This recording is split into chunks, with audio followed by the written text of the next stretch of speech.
Hello everyone, welcome to Dividends and Beyond, your go-to channel for all things dividend investing. I'm JT, and today we are going to talk about why, out of all the countries in the world, why would we choose to invest in the US stock market? In short, it can be an excellent choice for building your investment portfolio.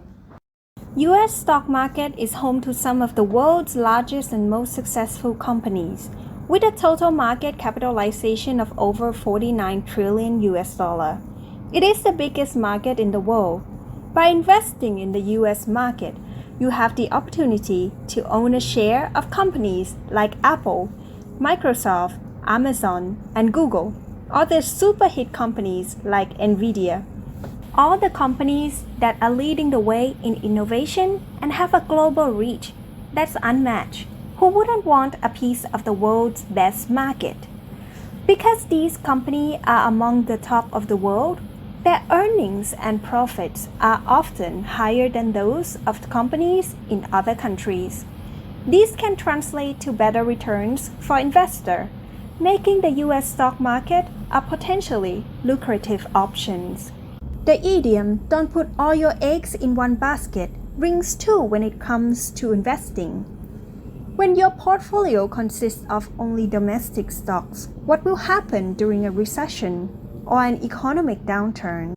Geographical diversification helps to reduce risk and volatility in your portfolio while providing global opportunities. The S&P 500 index is the broadest benchmark. It includes 500 of the US top companies and represents 80% of US market capitalization. It is divided into 11 subsectors: information technology, healthcare, financial, consumer discretionary, communication services, industrial, consumer staples, energy, utilities, real estate, and materials.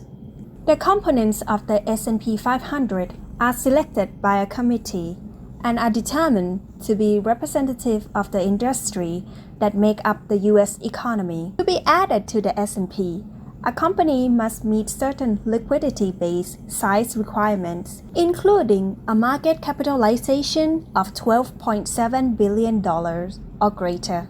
As a new investor, you might wonder what liquidity is and why it's important. Liquidity is how easily you can convert an asset to cash without affecting its price. The more liquid an asset, the easier it is to buy or sell quickly. For example, selling stocks is much more liquid than selling real estate. A liquid market means lower risk because you can always find buyers or sellers.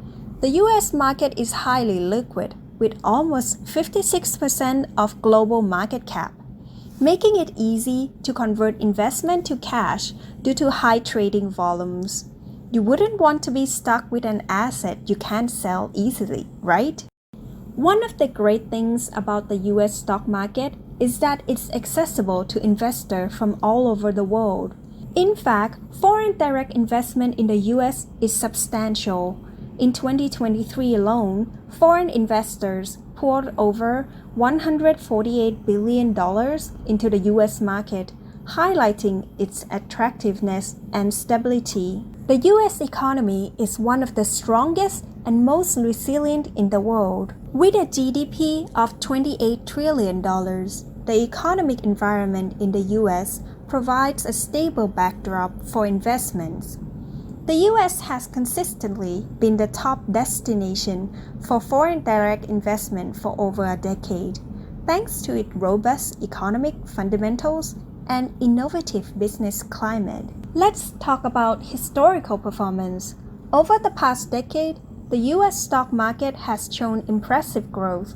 For instance, the S&P 500 has consistently outperformed many other global indexes, offering strong returns to its investor. However, the US market has also shown resilience during financial crises. The 2007 to 2008 financial crisis and Great Recession. Many of the previous decade's gains were lost after housing prices fell, leading to widespread debt defaults.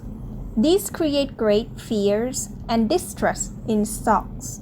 The S&P 500 hit its lowest point in March 2009 during the Great Recession, marking its largest drop since World War II. By March 2013, it has recovered all its losses and continued to climb for nearly 7 more years. The coronavirus pandemic of 2020 and 2021. The global spread of COVID-19 in early 2020 led to quarantines and business shutdowns, severely impacting economic growth and sending the S&P 500 into a tailspin. From all-time high in February, the S&P 500 had plummeted 34% in just over a month. However, by August 2020, the S&P 500 had bounced back, surpassing its previous highs from February. Now, I want to share something personal. I'm just starting on this journey. I don't have a lot of money to invest right now, but we all have to start somewhere, right? For my first month, I'll be starting with $1,000. You can see the positions in my portfolio in the picture. I'm also investing for my future retirement, so let's take this journey together. Whether you are a seasonal investor or just getting started, Dividends and Beyond channel is here to help you every step of the way. So make sure to subscribe and hit that notification bell so you don't miss it. Remember, investing in dividends is not just about making money. It's about building a future of financial freedom. See you in the next video.